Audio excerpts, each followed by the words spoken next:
Ma première intervention dans ce projet, c'est bien expliquer aux élèves ce qu'est le Téléthon. Parce qu'on en a tous entendu parler, mais réellement, qu'est-ce qui se passe derrière le Téléthon? C'est pas évident.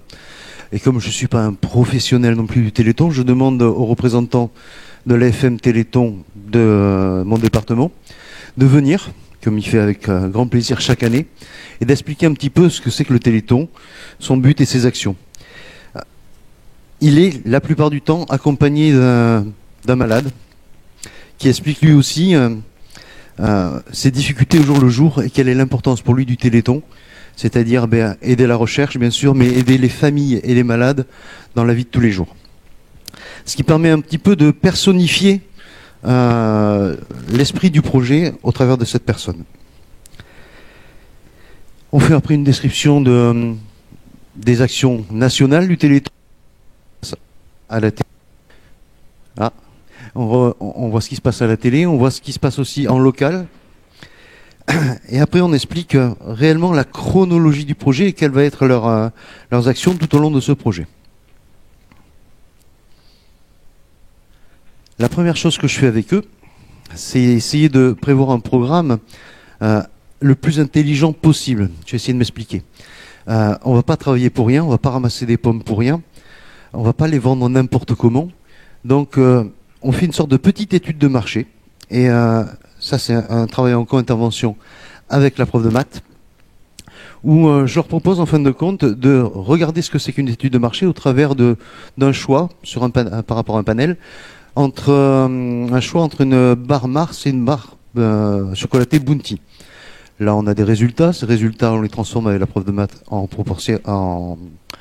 pourcentage, grâce à la proportionnalité. On voit les statistiques aussi. Ils ont un peu compris la mécanique.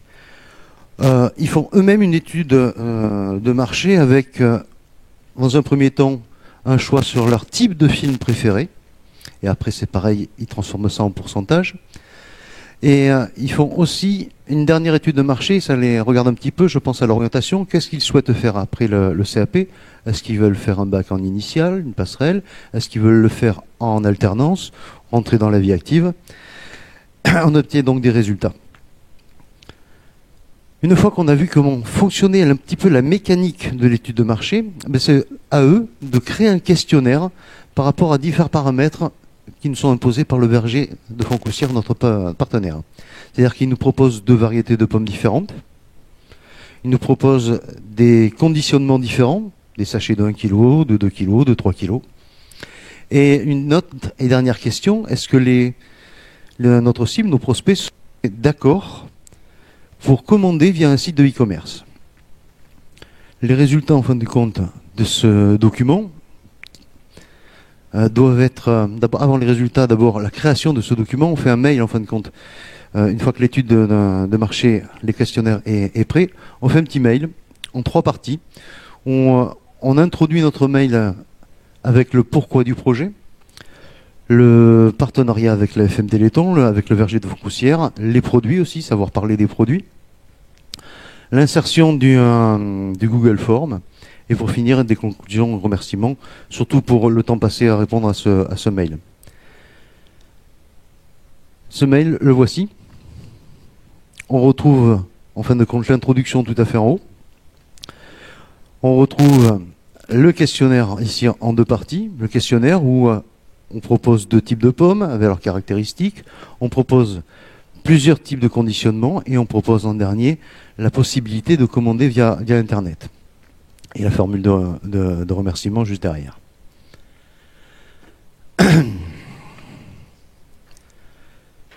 Le logiciel nous fournit des résultats en fin de compte déjà préétablis, mais ces résultats avec la prof de maths ne nous satisfont pas vraiment. Il n'y a pas de travail pour les élèves là-dessus, il n'y a pas de réflexion derrière, il n'y a bien sûr pas d'application. Donc on recrée en fin de compte ces diagrammes à partir des résultats bruts du questionnaire. On retrouve en haut le type de pommes, et le type de conditionnement et la possibilité de commander via Internet. Et comme les profs de maths, ils aiment bien en fin de compte transformer toutes ces données en un vrai texte, ce texte qui nous servira après à nous à prévoir notre production. On essaye de créer un petit texte en fin de compte dans cette zone pour bien mettre au clair quel type de pommes il faudra ramasser, combien, et surtout comment on va les ensacher. Très important pour prévoir après le ramassage au verger. Une fois que cette phase est faite, on commence à parler un peu d'ILV, de PLV, au travers la création de recettes, ou au moins aller rechercher des recettes sur Internet concernant nos types de pommes. À savoir que nos pommes, elles ne sont pas toujours faites, soit pour faire des tartes ou de la compote, etc. Elles ne se tiennent pas pareil à la cuisson. Donc on va prendre des renseignements, on va aller chercher des renseignements sur les pommes. Mais on peut savoir donc quelles sont leurs caractéristiques physiques, leurs qualités gustatives, etc., etc. et savoir surtout qu'est-ce qu'on peut en faire derrière. Une fois qu'on a réussi à extraire ces caractéristiques et ces spécificités, on va chercher les recettes qui peuvent s'accorder avec ça. Là. C'est un travail donc là qui intervient aussi pendant le dossier alimentation de la prof de PSE, qui elle, au cours des recettes, peut voir beaucoup de choses. Vient le temps du ramassage. Ce ramassage, il a lieu sur 2 jours, pas forcément consécutifs. Les élèves fatiguent un petit peu. On en profite pour faire un maximum de photos, voire même de vidéos, mais aussi surtout pour prendre des renseignements sur ce verger qui nous accueille et ses produits. Savoir comment est-ce qu'ils travaillent, est-ce qu'ils font de l'agriculture bio, du raisonné. Bref, on essaye de récupérer un maximum d'informations qui vont nous servir plus tard pour un petit argumentaire, parce qu'on va aussi travailler en face à face avec le client. Vient le moment avant d'ensacher, parce que là nous avons nos pommes en palox. Avant d'ensacher, on va travailler un petit peu sur l'étiquetage, toujours avec des ressources bien choisies, uniquement par rapport à notre sujet du jour. Les ressources, j'en donne 3 en fin de compte, concernant le type de mention qu'on doit y mettre, et surtout comment est-ce qu'on pourrait transformer, là aussi avec l'aide du prof de maths, les prix au kilo. Derrière, à eux, à charge aux élèves de remplir les étiquettes qui leur sont fournies. Là, on n'est plus dans la chronologie, on est dans la thématique. On essaye de communiquer un maximum autour de notre projet pour susciter l'adhésion. Donc, on travaille avec 2 réseaux sociaux, Instagram et Facebook. Grâce aux photos et aux vidéos que nous avons pris le jour du ramassage, on peut agrémenter nos posts. Mais nos posts, ils commencent un petit peu plus haut. Un petit peu plus haut, en fin de compte, si je prends la chronologie de tout ce qui est lien avec les réseaux sociaux, on parle de la rencontre avec le responsable local de la FM, on parle de l'étude de marché et de ses résultats, on parle du ramassage, on parle de l'ensachage et de l'étiquetage. On annonce sur les réseaux sociaux que notre site internet, et ça c'est pour plus tard, est prêt. On annonce la date d'ouverture des prises de commande. On donnera rendez-vous aussi à nos prospects au marché de Grouillet et juste avant, la semaine d'avant, pour la journée parents prof. Et le dernier poste qu'on fera, ce sera les résultats financiers du projet et puis des photos de la remise du chèque au responsable local du Téléthon. Maintenant que tout ça est prêt, nous avons nos sachets de pommes. Il ne reste plus qu'à les vendre.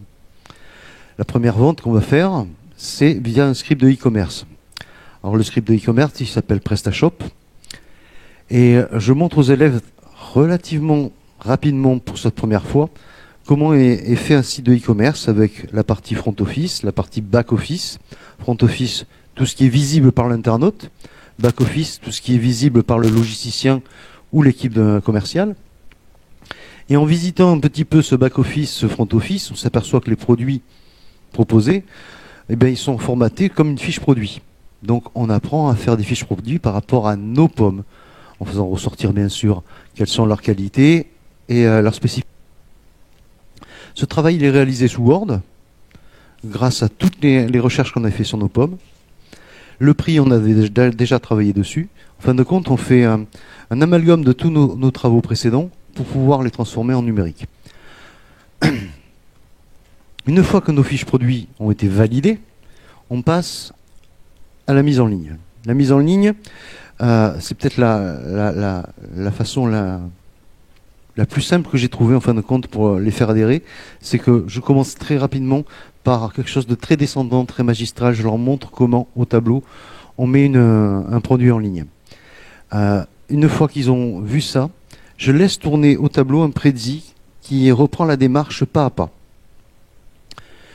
Dernière chose, ils ont tous, au format papier, un tutoriel qui reprend là aussi pas à pas avec des informations les plus claires possibles, suivi de flèches, ça se voit pas très bien sur le diaporama, mais en fin de compte, je donne des consignes les plus simples et les plus claires possibles, accompagnées de flèches qui montrent en fin de compte quelles sont les actions qu'ils doivent faire de façon chronologique pour monter une fiche produit.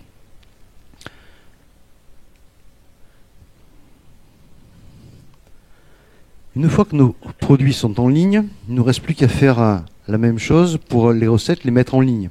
Je fais un petit rappel ce que l'ILV et la PLV. Et on transforme les travaux qui ont été faits en PSE, donc ces recettes de cuisine, on les transforme en numérique sur une partie CMS de notre site de e-commerce.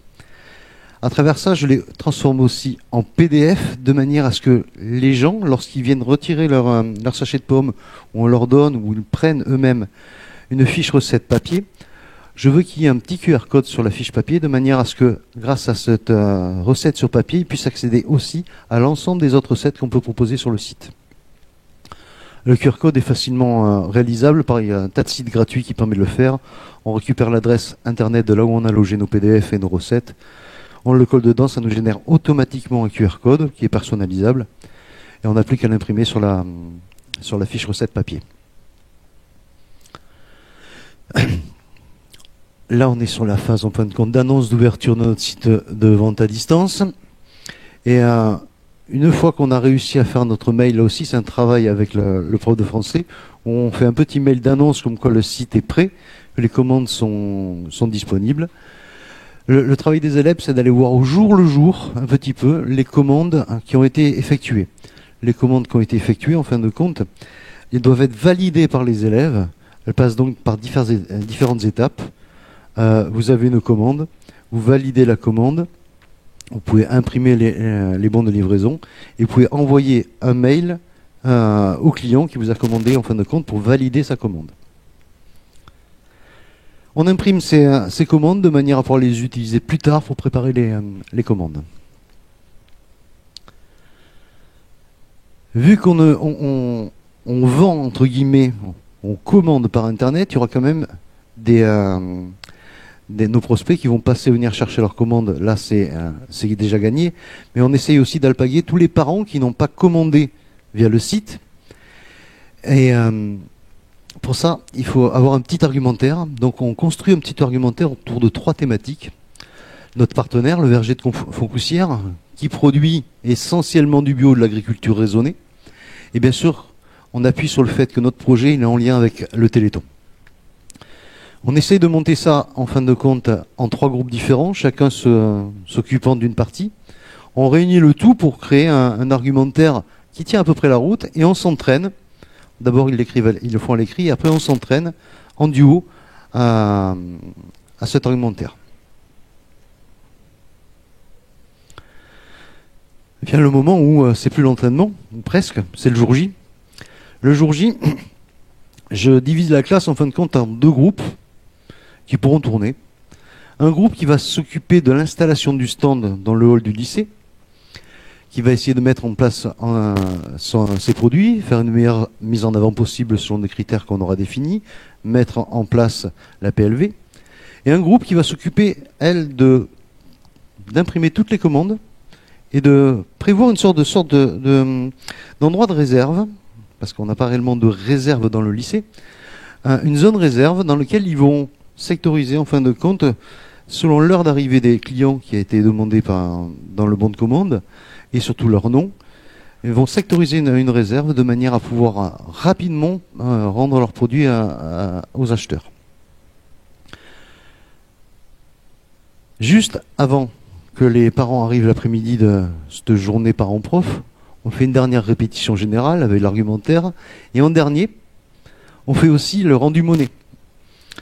Je profite donc de ce qu'a fait mon collègue avec le rendu monnaie, répétition générale. Au sujet de l'encaissement, on voit l'encaissement avec la pointe, bien sûr, le chèque.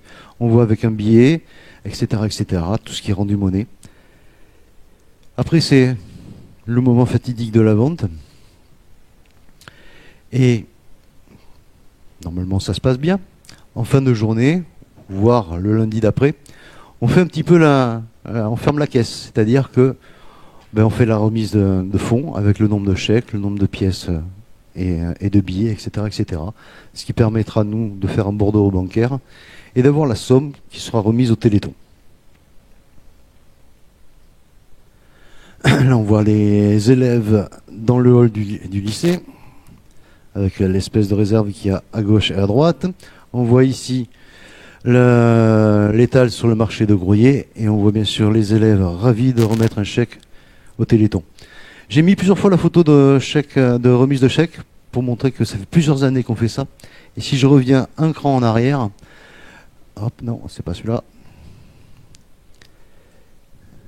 C'est là. Le projet, je vous ai dit que ça fait plusieurs années qu'on le fait. On avait commencé avec des bouteilles de jus de pommes, mais on s'est rendu compte que la solution de pasteurisation n'était pas parfaite. Donc on avait abandonné le système du jus de pomme pour en faire juste des sachets de pommes. Maintenant, j'en viens sur ce qui est peut-être le plus pertinent pédagogiquement de la présentation. Je vous ai remis en haut avec le codage couleur bleu, vert, rouge, toutes les tâches et les activités qu'ont pu faire les élèves. Ce qui représente en fin de compte un lien avec les blocs que j'ai remis aussi en rouge, bleu et vert. En précisant en bas que certains travaux sont faits en co-intervention, en maths, en français, avec un apport aussi donc de la PSE. Et vous avez pu remarquer aussi le petit logo Soft Skill qui a été sur plusieurs diapositives, qui permet de toucher du doigt certaines attitudes, certaines compétences qu'ils peuvent avoir en naturel, et surtout comment les développer.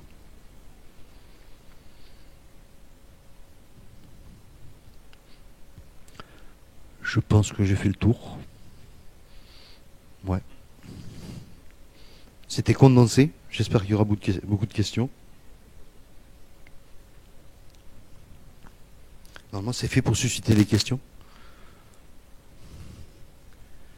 Monsieur.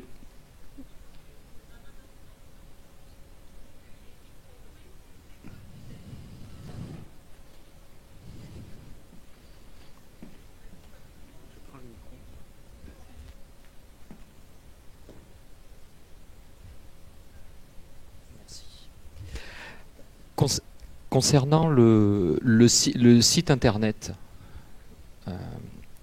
le site de e-commerce, comment vous êtes pris? Est-ce que c'est vous qui l'avez créé? Est-ce que... C'est la première question à laquelle je m'attendais. Ah ouais. Alors, le site, en fin de compte, j'utilise une solution qui s'appelle PrestaShop. PrestaShop qui est, en lui-même, le script est totalement gratuit, mais il faut bien le loger quelque part. Il faut donc une zone d'hébergement. Et moi, personnellement, j'ai commencé à titre de test avec un hébergeur français qui s'appelle OVH. Et jusqu'à présent, je continue à travailler avec eux parce qu'ils sont quand même très performants et ça ne me coûte pas grand-chose. Ça coûte que 60 € à l'année, en fin de compte, par classe. Tant qu'il n'y aura pas de solution fiable et surtout accessible à distance en dehors de l'établissement, je continue à utiliser ça. Mais il va y avoir sûrement dans les mois ou les années à venir, j'espère le plus rapidement possible, des solutions fournies par l'Éducation nationale. Donc, je répète, ça me coûte 60 € à l'année par classe pour avoir une zone d'hébergement qui contient le nom du site et la solution PrestaShop.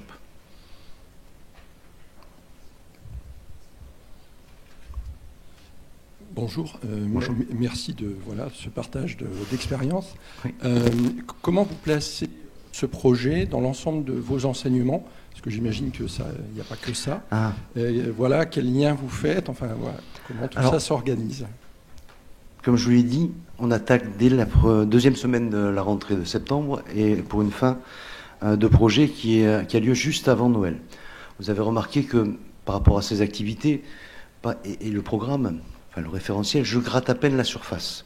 Moi, en fin de compte, c'est comme un énorme projet de rentrée où je montre en fin de compte aux élèves quelle va être sur nos 2 ans passés ensemble, quelles vont être nos activités. Voilà. Ça n'a pas de but ni certificatif, pas du tout, parce qu'on est vraiment dans le début du sujet. C'est vraiment rentrer dans l'état d'esprit du lycée professionnel en ayant une pédagogie de projet, bien sûr, en relation avec les études qu'ils ont choisies. Voilà, ça n'a pas d'autre but avoué que ça. Si, ça a un autre intérêt, Daniel. Oui. Si, c'est que le fait d'entrer d'emblée, parce que ça a surpris les collègues dans notre groupe, d'attaquer par un projet, ça permet d'incarner la rupture qu'est censé apporter le lycée professionnel à nos élèves qui viennent du collège, qui sont en échec, et qui entrent en lycée professionnel, avec la promesse de « tu vas voir, le lycée professionnel, c'est pas pareil. Tu vas faire des choses et tu vas apprendre des choses, tu vas apprendre un métier. » Et là, le grand intérêt de démarrer par un projet, c'est d'immerger directement les élèves dans quelque chose de concret qui va les professionnaliser, alors au bout de 1 ou 2 ans, mais c'est... Alors, j'allais aborder ce sujet sur le profil de l'élève en fin de compte et la rupture entre ce collège où ils étaient en SECPA la plupart du temps, pas forcément dans une grande réussite, donc un peu en phase de dévalorisation. Et là, en fin de compte, on les revalorise rapidement, en fin de compte, par des tâches qui sont accessibles et qui montrent réellement ce que peut être une bonne partie du métier. Voilà.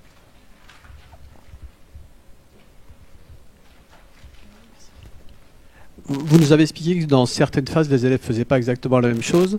Comment est-ce que chaque élève garde trace individuellement de ce qu'il a pu mettre en place et des compétences qu'il a pu développer au travers du projet? Alors, 2 choses.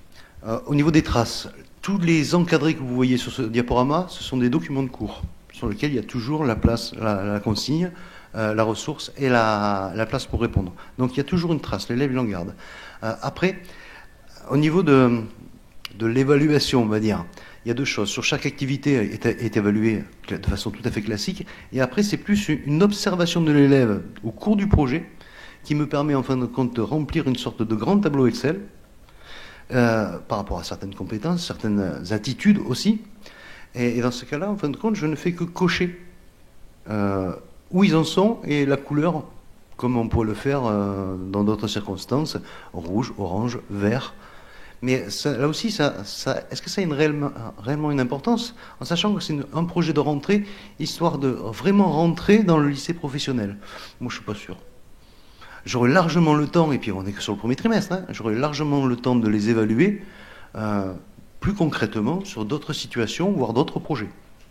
Là, on est vraiment dans je rentre dans le lycée professionnel et c'est vraiment autre chose. Voilà. On aborde l'enseignement de façon différente.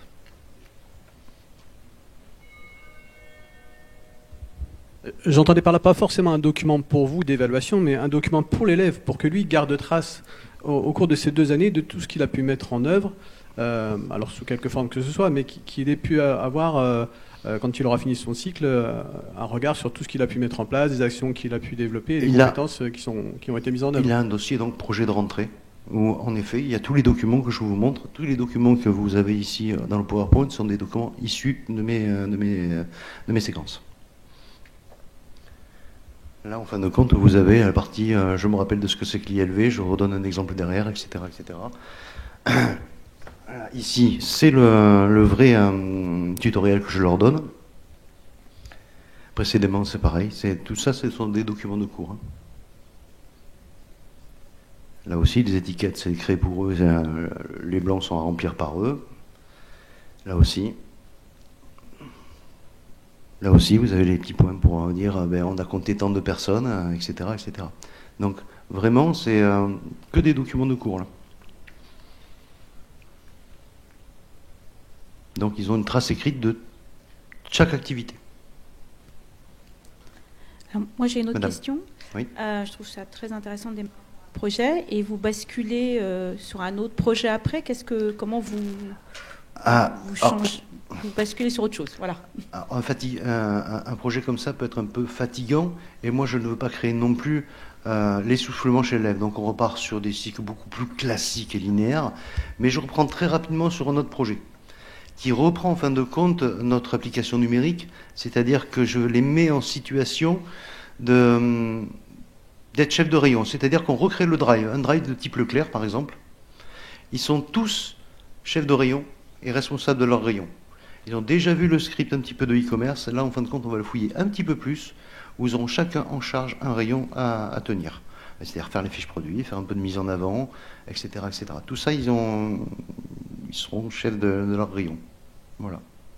On voit autre chose en même temps, mais sur l'application numérique, elle me sert 2 fois. Une 3e fois en terminale, où on reprend cette application pour aller un tout petit peu plus loin et faire un rayon équitable, parce que le prof de français voit les systèmes de production en terminale, jusqu'à présent, et il y avait tout ce système donc, du commerce équitable, etc., etc. Donc on en profite, nous, pour faire la semaine du commerce équitable et mettre en avant un rayon commerce équitable. Voilà. Là, c'est la dernière fois qu'ils voient le script avant de passer à autre chose et leur dossier. Alors, bonjour. Moi, j'avais Oui, une madame. question. En fait, j'en avais 2. La première, c'était par rapport au site de vente en ligne qui a été mise, que vous avez créé. Est-ce que les élèves participent sur la création de ce site, c'est-à-dire de A à Z, ou en fait ils interviennent uniquement lors, vous savez, pour la confirmation des commandes ou des choses comme ça? Alors, ils participent dans la création, en fin de compte, de leurs fiches produits. Oui. Ils font d'abord des recherches sur les produits, de manière à trouver suffisamment d'informations pour créer une fiche produit. Il faut une fiche produit sous Word. Et après, ils transfèrent leurs informations sur PrestaShop eux-mêmes.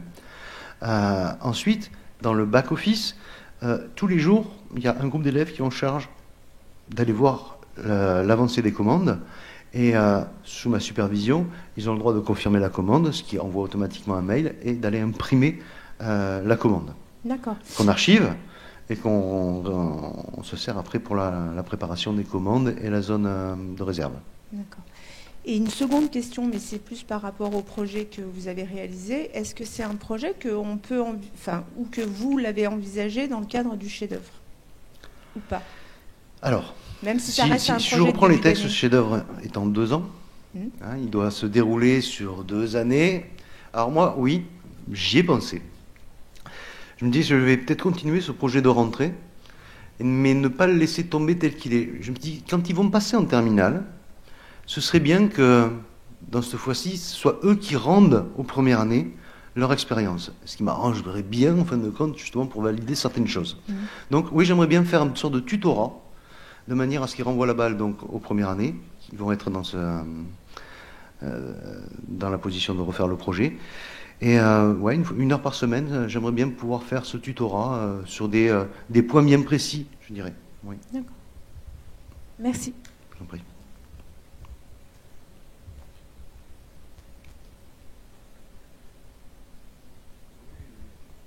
Juste sur PrestaShop, une précision, c'est que tu disais quand tu passes par OVH, Oui. l'architecture du site est faite et complète, hein, on est d'accord? Alors, oui, si on parle de ce côté-là. Oui. Lorsqu'on commande en effet notre hébergement sur OVH, lorsque vous créez votre commande, vous choisissez votre .com ou .fr ou .org ou ce que vous voulez, tant que ça reste dans la légalité. Et il vous demande si vous voulez installer un script, quel qu'il soit un CMS de type WordPress pour faire en fin de compte du blogging, soit un site de e-commerce, et il vous propose PrestaShop. Il suffit de valider cette option qui est totalement gratuite, hein, parce que PrestaShop est gratuit.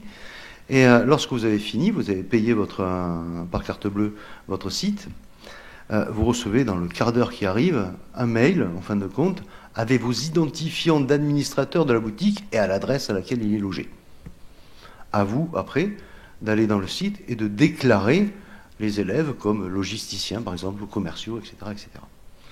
Voilà. C'est vraiment du clic de souris, ça ne va pas chercher bien loin. Alors moi, je suis passé par le système de carte bleue au début parce que c'était un test, hein, je voulais le faire pour moi. Et maintenant, avec l'établissement, il y a la possibilité de faire un paiement par administratif. Donc je m'y prends un peu plus tôt parce que c'est plus long. Mais voilà, chaque année, je reprends donc un nouveau site. Voilà.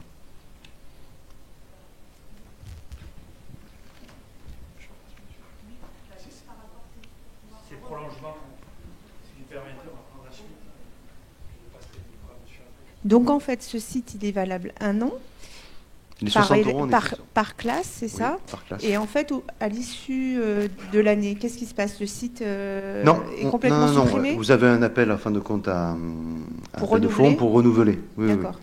oui. Mais disons qu'avec la réforme du bac actuellement, on en achète tout un tas, bien sûr. Voilà, mais, Alors, merci pour cette présentation. Moi, les questions que... Alors, question indiscrète, combien ça vous a rapporté? Quel est le chèque, le montant du chèque? Mais ça, c'est plus anecdotique. Ouais. Et puis, surtout, quelle difficulté... Parce que ça paraît quand même assez complexe comme projet, même si on voit bien... synthétiser en un quart d'heure, oui, ça fait complexe, voilà. Mais il faut se dire que c'est sur 3 mois, c'est un temps beaucoup plus long, sur des comment ça s'appelle, des actions très ciblées, donc c'est pas si complexe que ça. Alors l'idée, c'est un petit peu quelles difficultés rencontrent les élèves, et puis d'un autre côté, quel retour vous avez de leur part qui vous semble vraiment intéressant à partager. Impeccable. La difficulté, elle a commencé à se poser lorsqu'on fait les 2 jours de ramassage. C'est un travail physique. Pas toujours accepté par des élèves. Donc on essaie de rendre ça le plus ludique possible déjà. On fait des jeux du style pour 10 sauts rapportés, une récompense. Et le premier, bien sûr, qui ramène les 10 sauts, il a donc sa récompense.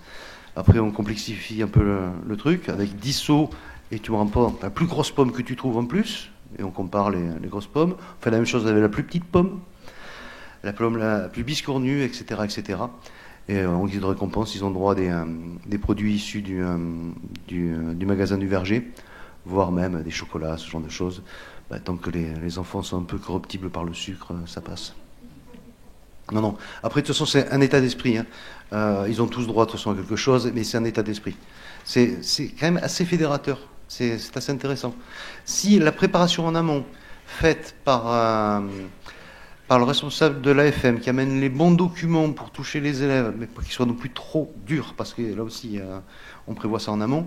Si on arrive à avoir une personne touchée, mais pas non plus trop gravement, qui est capable d'expliquer en 20 minutes quelle est sa situation et qu'est-ce que peut apporter le Téléthon, on arrive donc à personnifier le projet.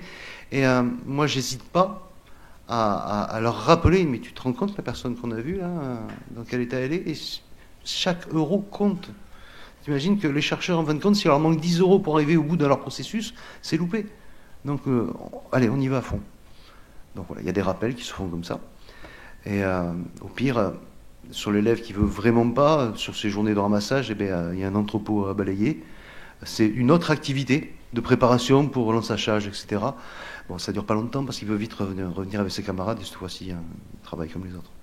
Voilà. C'est plus une menace, entre guillemets, ou un changement d'activité qu'il n'apprécie pas. Voilà.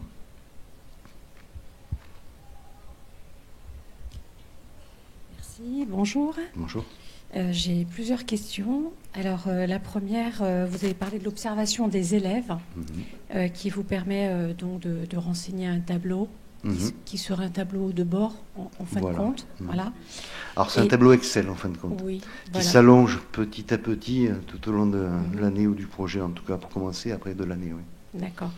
Et j'aimerais savoir, en fait, comment vous y prenez pour observer le travail des élèves.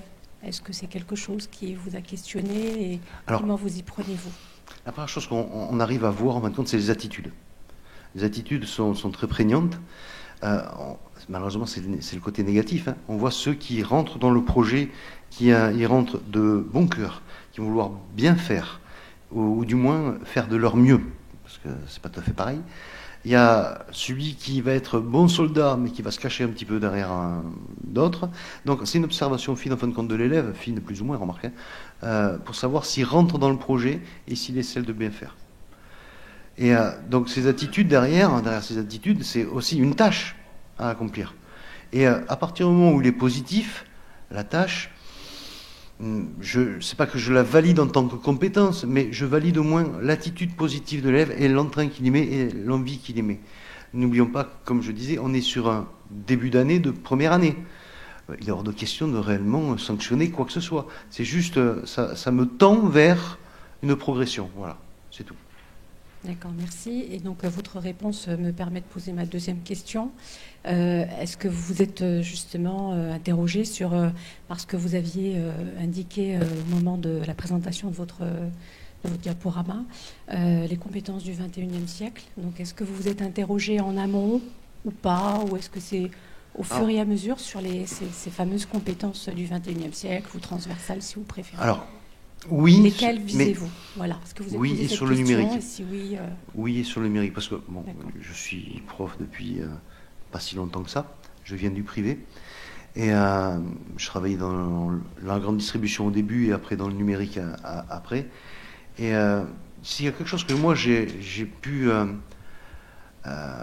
comprendre sur ma partie de carrière identifiée numérique, c'est que c'est une compétence qui est absolument essentielle.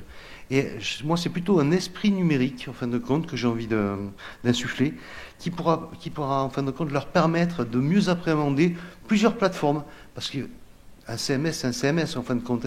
On remplit des champs, il faut savoir, en fin de compte, ce qu'il y a derrière, pourquoi on remplit ce champ avec telle donnée. Bref, c'est plutôt un esprit numérique, voilà, une clarté numérique que j'aimerais leur apporter. Et c'est vraiment ça, pour moi, qui est intéressant sur ces métiers du 21e siècle où on va être vraiment dans le numérique. Il ne faut pas avoir peur, il faut y aller. Et c'est presque une sorte de philosophie, quoi. Voilà, j'ai envie qu'ils rentrent dans cette philosophie du numérique. D'accord. Voilà. Et pour autant, d'autres manières de travailler vous permettraient d'aborder cette compétence numérique qui est effectivement une compétence importante qu'on vise. Alors, je pourrais commencer. Du coup, je me permets de rebondir là-dessus et de vous demander quelle autre intention, au travers de ce projet, est-ce que vous avez pour vos élèves? La toute première, quand j'ai monté ce projet la première fois, c'était à mettre les élèves au travail. Tout simplement leur dire, c'est pas facile. C'est pas facile, on va faire du jus de pomme, mais il faut ramasser des pommes. Mais il va falloir se baisser. Il va falloir donner un peu de soi, avoir le goût de l'effort. Et ça, si c'est pas transversal sur les années à venir, il n'y a rien qui l'est, quoi. Donc voilà, ma première intention, c'était un peu les confronter à ce qu'est la vraie vie et les sortir un petit peu de la maison, du cocooning de la maison, où pour beaucoup d'entre eux, c'est assez facile, quoi. Voilà, dire, ben non, la vie, elle n'est pas comme ça. Mais on va te montrer pendant 2 jours que tu peux avoir mal au dos ce soir en rentrant. D'accord, donc dans ce que vous dites, j'entends que vous voulez dès le début d'année les mettre en projet, dès le début d'année, c'est important, et puis leur permettre de se confronter à des activités, et toutes les activités périphériques dont parlait Madame Ullmann ce matin, peut-être, qui ne sont pas forcément le cœur, mais qui permettent de cheminer. Parce que là, c'est vraiment transversal. Qu'on fasse un projet jus de pomme ou qu'on fasse autre chose, en fin de compte, eh bien, il y a des consignes de travail, il faut travailler, il y a un temps dédié à ça, etc. etc. Donc oui, ça c'est totalement transversal et c'est vraiment, que ce soit du 19e ou du 22e siècle, je pense qu'il faudra travailler, quoi. Je vous remercie. J'ai encore 2 petites questions. Est-ce que je peux garder le micro? Vous avez parlé également de la co-intervention en français et en mathématiques. Oui. Est-ce que vous pouvez, en vous appuyant peut-être sur l'un ou sur l'autre, nous dire un point peut-être que vous avez travaillé et peut-être quelle facilité, quel frein vous avez rencontré, parce que c'est nouveau pour chacun d'entre nous. Donc, est-ce que vous pouvez nous en parler un tout petit peu? Alors, je vais vous présenter une séquence de co-intervention, en fin de compte. Mais voilà, sans la présenter, mais peut-être ou nous dire comment vous avez réfléchi avec votre collègue. Simplement comment on a réfléchi avec la collègue. Peut-être. Alors j'avoue que je suis plus porteur d'idées parce que pour moi la co-intervention doit être un support le support doit être l'environnement professionnel avant tout. Donc je suis un peu porteur d'idées sur une situation professionnelle. Et après on trouve ensemble, une fois qu'on a regardé un petit peu son programme et mon référentiel, c'est évident, on trouve ensemble un petit peu des points connexes, voilà, qui nous permettraient en fait de réaliser une sorte de mission. Si c'est par exemple sur le montage de prix, mais je reprends le verger de Foncoussière qui a une épicerie, qui a envie de faire un panier, voilà, un panier de saison, et bien je donne simplement, le verger nous demande avec 2 fruits, 2 sachets de 500 grammes de légumes de saison, plus du sel bio, plus de la farine de Lautrec à côté de chez nous, où ils font de la farine bio, plus des pâtes bio, etc. Je leur dis, mais il faudrait me faire un panier qui est autour de 30 €. Donc à partir de là, bien sûr les mathématiques rentrent en ligne de compte et on reprend tout ce qui est proportionnalité, tout ce qui est calcul de prix, bien sûr, hors taxe, le calcul de la formation du prix, la marge, etc. Et dans ces cas-là, on arrive à parler de professionnels, parler d'avoir créé un panier où ils ont à piocher dans différents articles et en faisant attention dans leur formation de prix à atteindre cet objectif de 30 € ou légèrement inférieur. Voilà. Et donc là, ça va me permettre de faire un pas en arrière sur une question que je vous ai posée précédemment. Est-ce que vous utilisez ce travail avec votre collègue de co-intervention ou est-ce que vous pourriez envisager utiliser ce travail avec votre collègue de lettres ou de mathématiques pour travailler sur... je reviens sur l'observation du travail des élèves et de votre tableau de bord et de ce qui vous permet de le positionner. Est-ce qu'on peut... Imaginez que vous pourriez solliciter, demander à votre collègue d'être partie prenante pour travailler sur ce tableau de bord. Je l'appelle tableau de bord, hein, mais alors, dans l'esprit, tout à fait. Quelle part peut-il avoir? Dans l'esprit, tout à fait. Tout dépend, ce tableau de bord, s'il doit perdurer dans le temps déjà. Je n'aurai pas forcément les mêmes collègues qui auront le même état d'esprit que moi l'année d'après, et surtout en français. Est-ce que ça va être le même? Je ne suis pas sûr. Et puis, je n'arrive pas forcément à voir l'intérêt, parce que, d'après ce que je sais, l'évaluation de cette co-intervention, elle n'est pas notée en tant que telle sur le bulletin scolaire. C'est certaines parties, en fin de compte, on va les valider en maths, d'autres, plus parties professionnelles, vont être validées en professionnel. Donc, il faudrait en plus qu'on valide des compétences communes sur un troisième support. C'est pas que je rechigne à la tâche, mais j'ai vraiment énormément de travail et je passe beaucoup de temps au travail. Je suis pas sûr que je ferai, que je trouverai du temps avec ma collègue pour qu'on puisse mettre en place ce tableau de bord. Oui, je dirais dans l'absolu, pourquoi pas. Mais alors, ma question était peut-être maladroite. En fait, la question, c'était vraiment de savoir si votre collègue peut vous éclairer ou ensemble, on peut réfléchir sur la connaissance de nos élèves. En fait. Ah oui, complètement. Voilà. Oui. Alors, déjà, nos élèves n'ont pas la même... Ouais. Je vous ai enfermé avec ma question, avec ce tableau de bord, en fait. Et permettez-moi de vous poser une dernière question. Alors, vous avez parlé...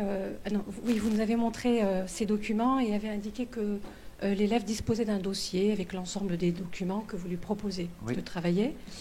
Oui. Donc, est-ce que les élèves... pardon, j'avais noté ma question, mais j'ai du mal à la dire. Est-ce que les élèves savent sur quelles compétences... Vous avez présenté les documents et puis vous avez affiché aussi les 3 blocs de compétences du CAP. Ça, c'est pour vous. Voilà, donc quand ils travaillent dans le cadre de ce projet, on est bien dans un projet, est-ce qu'ils savent sur quelles compétences ils travaillent? Quelles compétences ils sont en train de traverser? Pas sur ce projet. Et si oui, à quel moment le savent-ils? Pas sur ce projet. D'accord. C'est vraiment un projet de rentrée. Si je commence, alors parler de compétences, qui est déjà pour moi une notion assez abstraite, surtout pour eux, quoi. Quel est l'intérêt pédagogique de leur dire attention, aujourd'hui on va travailler telle compétence dès la rentrée? Non. Là, je pense qu'il y en a un, il m'envoie son sac à travers la figure. Non, vraiment, c'est pas possible. C'est pertinent dans notre tête, justement pour faire ce tableau de bord qui va petit à petit se remplir. C'est pertinent d'afficher ce tableau de bord dans une progression qu'eux-mêmes vont pouvoir voir dans un coin de la salle en disant « Ah tiens, là, il a coché là, par exemple ». Mais ça, c'est plus tard, quand ils ont une bonne idée de leur formation. Là, je leur donne une idée de ce qu'on va faire plus tard. Voilà. Je les fais rentrer dans une dynamique professionnelle. Professionnelle. Je m'arrête là. Sur un aspect plus opérationnel, je vous rejoins fortement sur le projet d'entrée en CAP. La question qui me vient à l'esprit, là, c'est les produits que vous achetez. On n'achète rien. Ah, voilà, c'était la question que je me posais. Ouais, j'attendais cette question. C'est un don de... C'est un partenariat. D'accord. C'est-à-dire que... À qui appartient le verger, en fait? C'est ça la question. Ah, voilà. Ok. La famille, ça compte? Non. Non. Le verger, en fin de compte, ce sont des Hollandais qui vraiment ont l'esprit très très ouvert et qui adorent, en fin de compte, le contact avec les jeunes. Chez eux, ça se fait beaucoup. Ils accueillent même des classes venant de Hollande. Et ce qu'ils nous ont proposé, parce que nous, on voulait mettre 0 € dans le projet, c'est vous nous ramassez un petit peu plus de pommes, et moi, je vous donne la quantité que vous voulez. Et ils sont pas regardants, vraiment pas. Il y a des moments où on prend plus que que ce qu'ils voudraient. Mais c'est pas grave, c'est la matière première, pour eux, c'est pas non plus des cents et des mille. On a un article dans le journal chaque année, bref, il y a de la communication qui est faite. Sur les étiquettes, quand on faisait des bouteilles, en gros, il y avait Verger de Fontcoussière, lycée Clément de Pémille, Téléthon, bref, on faisait de la communication aussi pour eux. Moi, je leur ai fourni un stagiaire aussi pour monter un site internet de vente à distance chez eux. Bref, c'est une entente. On est devenus amis depuis le temps et voilà, on y va avec grand plaisir. Et puis, ils sont vraiment là avec les élèves sur le temps de ramassage et dans le sachage. Vraiment. Ils se disent, il y a toujours, ces 3 frères, il y a toujours un frère avec nous. Voilà. Qui explique, en fin de compte, pourquoi ce pommier-là, pourquoi la taille, pourquoi ce type de pomme. Il fait goûter les pommes, ils mangent, même les élèves peuvent manger autant de pommes qu'ils veulent, c'est pas un problème. Bref, ils sont là dans la transmission, en fin de compte, de leur propre savoir et de leur amour du métier. Et bon, là, c'est une autre valeur qui est pour moi très, très importante. On pourrait se dire, tiens, il faut ramasser des pommes aux élèves et puis ils en profitent.